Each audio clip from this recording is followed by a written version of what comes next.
Doctor death उर्फ देवेंद्र शर्मा, वो आदमी जिसने 125 से ज्यादा लोगों की किडनी निकाल कर बेची, 50 से ज्यादा लोगों के मर्डर किए और शवों को कासगंज की हजारा नहर में मगरमच्छों को खिलाने के लिए फेंक दिया।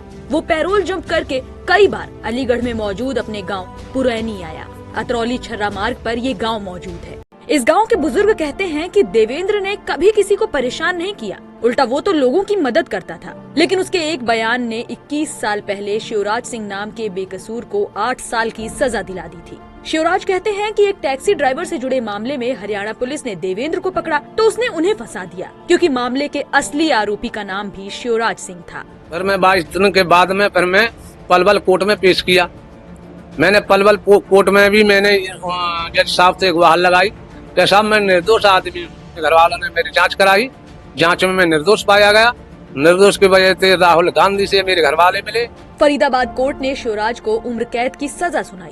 उनकी पत्नी सुनीता कहती हैं कि बेगुनाह पति को सजा मिलने के बाद तत्कालीन मुख्यमंत्री मायावती और राहुल गांधी ने उनकी मदद की। जब राहुल गांधी आए थे जट्टारी माऊ भट्टा पारसोल, वहाँ में गई थी, मैंने उनके पैर पकड़ ले थे, फिर उन्होंने मेरा सुप्रीम कोर्ट में केस पहुँचाया।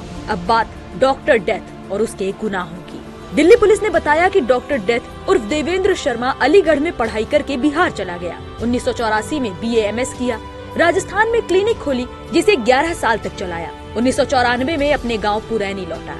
उसे 11 लाख रुपए का नुकसान हुआ, जिसके बाद 1995 में अवैध रूप से सिलेंडर्स की कालाबाजारी शुरू कर दी। उस जमाने में वो एक सिलेंडर 500 रुपए का खुलेआम बेचता था। इसमें अथाह पैसा कमाने के बाद उसने गलत काम करना शुरू किया।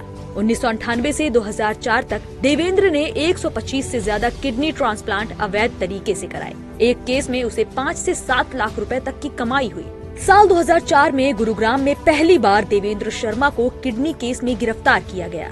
उसने पूछताछ में 21 टैक्सी ड्राइवर्स सहित 50 हत्या करने की बात कबूल की। वो टैक्सी ड्राइवर्स को हरियाणा दिल्ली से बुक करके उत्तर प्रदेश में अलीगढ़ कासगंज की तरफ लाता और मर्डर करके हजारा नहर में फेंक देता। इसके बाद टैक्सियों को मेरठ के सोतीगंज मार्केट में बेच देता। बताया जाता है कि इस नहर में इतने मगरमच्छ हैं कि एक बार ईद के दिन यहाँ 9 लड़के डूब गए। उन्हें बचाने के लिए NDRF के जवान इसमें कूदे, लेकिन मगरमच्छ देखकर बाहर निकल आए। देवेंद्र को हरियाणा के 7 मामलों में उम्र कैद की सजा हुई। गुरुग्राम की एक अदालत ने टैक्सी ड्राइवर मर्डर केस में उसे फांसी की सजा भी सुनाई। पहली बार साल 2020 में उसे 20 दिन की पैरोल मिली। वो पैरोल जंप करके 7 महीने तक फरार रहा। फिर जून 2023 में 2 महीने की पैरोल पर बाहर आया और अब 19 मई 2025 को राजस्थान के दौसा से गिरफ्तार किया गया, जहां एक आश्रम में पुजारी बनकर वो छुपा हुआ